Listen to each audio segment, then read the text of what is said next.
NFL draft nerds, Tennessee Titans fans, welcome into our 7-round mock draft for the Tennessee Titans. We are just over 2 weeks away from the Titans picking first overall in the NFL draft. And it's no secret. At this point, it looks like what the Titans are probably going to do, pick Cam Ward with the first overall pick. And so I'm not going to try to reinvent the wheel here, change everything. What I'll say about Cam Ward is I did finalize his grade with a first round grade overall. I don't have him rated as highly as any of the top 3 guys last year. There's even a couple guys beyond that I have rated higher than Cam Ward, but Cam Ward, unbelievable playmaking ability. He has that magic to his game. And where does that come from? It comes from his ability to throw from odd arm angles, his ability to throw off platform. So you're seeing overhand, underhand, you're seeing sidearm, all these different things, pitches, craziness. You're also seeing, again, with his platform, he can throw off of 1 foot. He can throw on the run. He can do all sorts of different things. So that gives you a lot of playmaking ability. A strong arm, not like an A-plus NFL arm strength, not Josh Allen or something like that, right? But he does have a strong arm, and he can get the job done in a variety of ways in that regard. And then when you talk about his athleticism, I don't think he's like some 4-4 athlete, but he is a guy that has the instincts as a runner and the feel as a runner and the pace, playmaking ability, just kind of innate playmaking ability to be a problem with his legs as well. So he presents a lot of issues for defenses. He's kind of one of those guys where you can look at a defense doing everything right, but in a split second with one of his tools, many tools that he has, he can just make you wrong. And that can be very frustrating and difficult to deal with. For the Titans, what you want to do here is develop him mentally upstairs in terms of the pro style offense. He just hasn't operated a pro style offense. I do think that Brian Callahan, which you hope Brian Callahan and Mike Borgonzi now have some more organizational alignment. It's been weird the way they've been operating, hiring a GM, firing a coach, firing a GM, like it's just been back and forth, back and forth. Hopefully Borgonzi and Callahan can have some alignment here and really kind of push this thing forward for Titans fans. Obviously, you see the Jaguars memorabilia in my background. Ignore that for now. I'm doing my best to help out Titans fans. I absolutely am. So Cam Ward at 1 overall, he presents an extremely high ceiling at the quarterback position. And I think someone that you can design an offense around his skill set. You saw a lot of RPO in college. That exists in the NFL. It's not like you can't run that, but you just are going to have to do more than that for Cam Ward and the Tennessee Titans at the next level. Now, looking at this team, I think there's a pretty good roster. Like you don't really have any needs on the offensive line right now. You brought in Kevin Zeitler, you brought in Dan Moore Jr. What is the ceiling of a Dan Moore Jr. signing? I'm not sure, and they're locked in with him for at least the next 2 years as their starter. So I don't think you're drafting a tackle after paying Dan Moore Jr. and drafting J.C. Latham last year. You have Lloyd Cushenberry at center. You're excited about that. You have Peter Skoronski, a very good young player. And then Kevin Zeitler, who is a veteran. So you could address the interior of the offensive line or maybe get a position versatile offensive lineman that can play tackle or guard in the NFL at some point in the draft. I don't think that's necessarily the biggest need right here, but we're going to try to address needs and get value at the same time. That's going to be the goal of this draft for the Titans after they take Cam Ward with the first overall pick. At 35 overall, what are our big needs? We need a wide receiver. Obviously, Calvin Ridley is under contract, and he's still a very good football player. He can be the featured wide receiver, at least for the next couple of years, but getting up there in age, I don't think he's playing forever. So it would be nice to at least get a compliment, maybe someone who can take over the reins in the future for Calvin Ridley at wide receiver. Absolutely, that would be big. I think you'll look at edge. They lost Harold Landry. You have Arden Key. You have Draymond Jones. You have some guys, but you really need that premier edge. I think that edge won, and then that kind of makes that room feel a lot more complete and helps out Jeffrey Simmons and Tavondre Sweat. And you're sitting here, Derek Harmon's on the board. Unbelievable football player. I just don't think that that's where you need to go with this pick. Savon Ravel, do you need corner? Obviously, you spent on L'Jarius Sneed. You also spent on Chidobe Awuzie, who's no longer there. I was a big fan of Jarvis Brownlee in the draft last year. I think that he represents as a CB2 pretty nice there. And then Roger McCreary at nickel. You have a good safety room overall. I just think that when you look at the Titans, you don't need secondary help. I think you'd use linebacker as well. So we're going to try to find the best possible player here. At running back, you've got some good dudes there. I think you could use another tight end to complement Chigo Okonkwo, and maybe be a more balanced overall tight end. But let's kind of look around and see what's available for us. Let's look at edge. We've got Braden Swinson, who has been jumping up a lot of boards. I'm a big fan of Princely Umanmielen. Landon Jackson, to me, doesn't have that ceiling as a pass rusher that you would really be hoping for at this point. Tuimoloau and Sawyer are going to be useful players. I don't think they're going to be big-time pass rushers. I think when you're looking at this group, Umanmielen and Swinson represent the biggest swings as edge rushers among those guys on the screen there. You've also got Josiah Stewart, who I think it would be early for him, certainly. I think it'd probably be early for everybody outside of Princely Umanmielen here, in my honest opinion. I think I might wait a little bit. I think Femi Oladejo has the chance, or Oladejo has the chance to be a very good edge rusher. I think Ashton Gelati does too. I would like to take an edge here, but I just don't know that it's going to be the best value in terms of the prospect you're getting. You look at Carson Schlesinger, I'm talking about him with like every team that needs linebacker. He is such a good coverage linebacker. He's also a really sound tackler. I think he can improve his ability to disengage from blocks. But other than that, you're talking about a really, really good football player that's going to help you out tremendously. At wide receiver, we've got Alec Io Manor, we've got Jaden Higgins, we've got some real dudes here on the board. I like everybody that you're seeing here. Down to Jalen Knoll, really. And then some guys beyond that as well that I'm a big fan of, Torrey Horton. So what's the position where the drop-off, we're just not going to be able to find what we want? We have pick 35 here. The next pick is at 103. Could we trade down and be able to address two of the three spots we really need, which is wide receiver, edge, and linebacker? And, they did go get Cody Barton, and Cedric Gray is in the mix, and there's some other guys. So it might not be dire at linebacker, but I think they could really use a big upgrade there. And Carson Schlesinger makes a ton of sense. So let's see if we can potentially trade down here and address two of the three spots on day two here. I think that would be big. So we've got the Bears at 39. They have 39 and 41. They're not giving up 41. You could just go for 41 and 72. Could that work? No, this trade will not be accepted. Okay.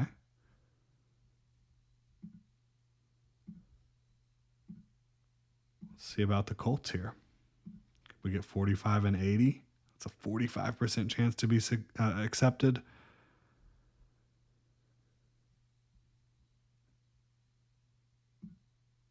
Not accepted. All right. We're doing what we can here. We're trying to get this figured out. All right. So they're probably willing to do 49 and 81 for 35. Could we get anything else? Future 4, future 5. How about 2027? Yeah, let's try that out. Trade accepted. So we're moving back a good deal here, but I think in this range, there's just so many players that make a lot of sense. And I would really like to see who's here now. Jaden Higgins is a great option to complement Calvin Ridley. I think his skill set complements Ridley really well as a really good route runner at his size, 6'3", almost 6'4", great length, physicality, great hands. He can be a first down machine and also a big time threat in the red zone. Let's look at edge. A lot of guys came off the board. I still don't think the edge is representing the best value here at this point. I am starting to feel like it is Femi Oladejo range. Wide receiver, we still got Jaden Higgins and Kyle Williams, who I view, and Jalen Knoll. Those are the three I would really be targeting with the most vigor at this point. You might be able to wait till 81. Carson Schwessinger's still on the board. He's the best value for me, and he's regularly the best value for me at this point in the draft. But is linebacker as important as wide receiver or edge? Is it as dire of a need? Is it as valuable of a position? Is it going to move the needle the most? Again, for me, I'm deciding between. Again, you could also go tight end, and that'd be a little bit of a sneaky pick. Mason Taylor and Elijah Arroyo. Get Arroyo, who already has that connection with Cam Ward. I think he's a tremendous value at this point as well. Big-time athlete with big-time size, great catch radius, hands, quickness, fluidity as a big boy. A lot of options here for the Titans.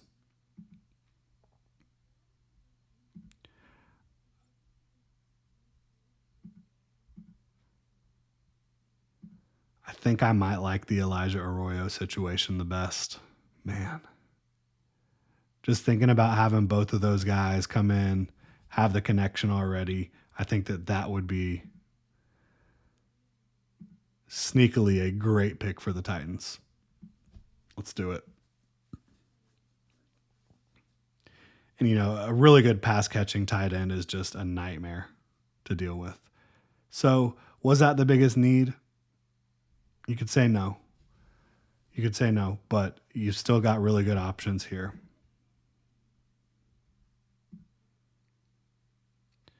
Femi Oladejo, love him at this point in the draft. I really do. But I also love Kyle Williams, Jalen Knoll. I know running back's not like a huge need, but Damian Martinez is a great football player.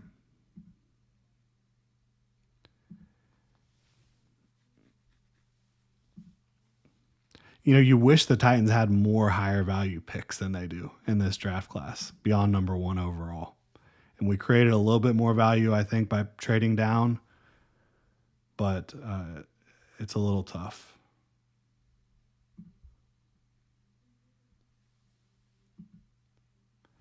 I would be willing to take a swing on Femi Oladejo here. I know I keep going back and forth between Oladejo and Oladejo because I'm going to be right half the time. Okay, so even though I like him a ton, do I value him as much as like a Jalen Knoll, a Kyle Williams? That's tough to say. I like Chris Paul Jr. a lot as well at linebacker. Tough decisions, man. This is what it's like. And the Titans, they're brass. They should be thinking about all this constantly. I'm doing this for all the teams, so not quite as focused on just the Titans. But I think at 81, you're able to get Jalen Knoll, who's great hands, great speed. I think he'd be a move Z/slot. Yeah. I think Jalen Knoll, and speedster who is tough as nails. So now you have big time pass catchers for Cam Ward. I mean, Calvin Ridley, Elijah Arroyo, Jalen Knoll, and you've got an offensive line to get excited about, I think, as well.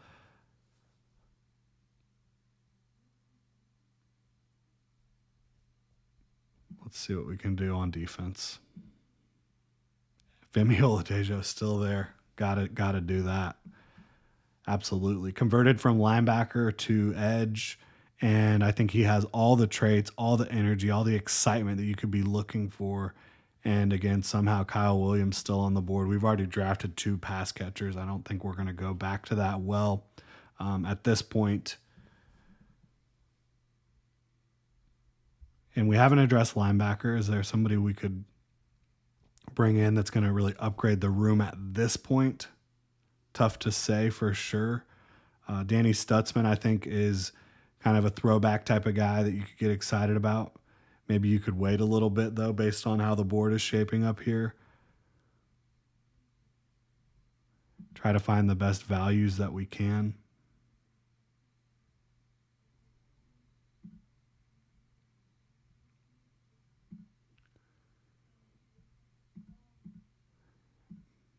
Maybe go for that interior offensive lineman that might not have to start right away, but can step in and start. Kevin Zeitler not going to be around forever. I think Miles Frazier is a great value at this point in the draft. That'd be big time. So far, we got our quarterback, we got pass rushers, and we've got defensive front guys. I mean, I don't think that's a bad way to do it. I don't know how Kyle Williams keeps falling down the board. It's absolutely ridiculous. But these are the things that good teams take advantage of. If a Kyle Williams falls to the 5th round somehow, a good team's going to take advantage of that. And as much as it's like, we've already taken 2 pass catchers.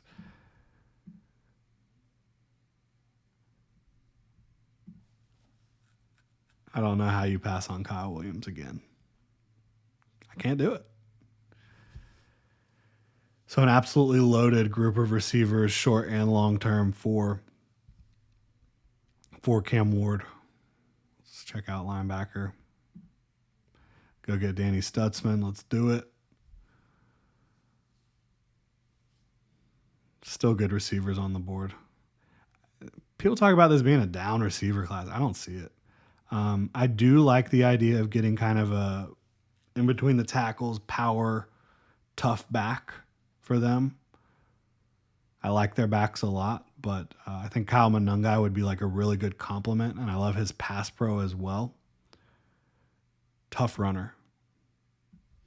Going to get a lot of singles and doubles for you. Not going to have that long speed that every team's looking for, but I think, again, that's a good complement to what you have.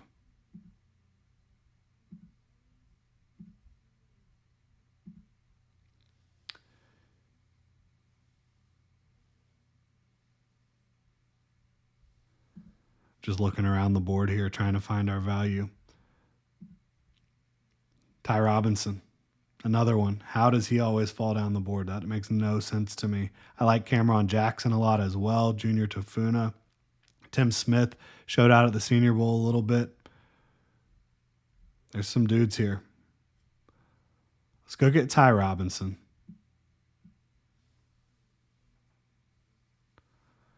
And that's going to do it for the Tennessee Titans.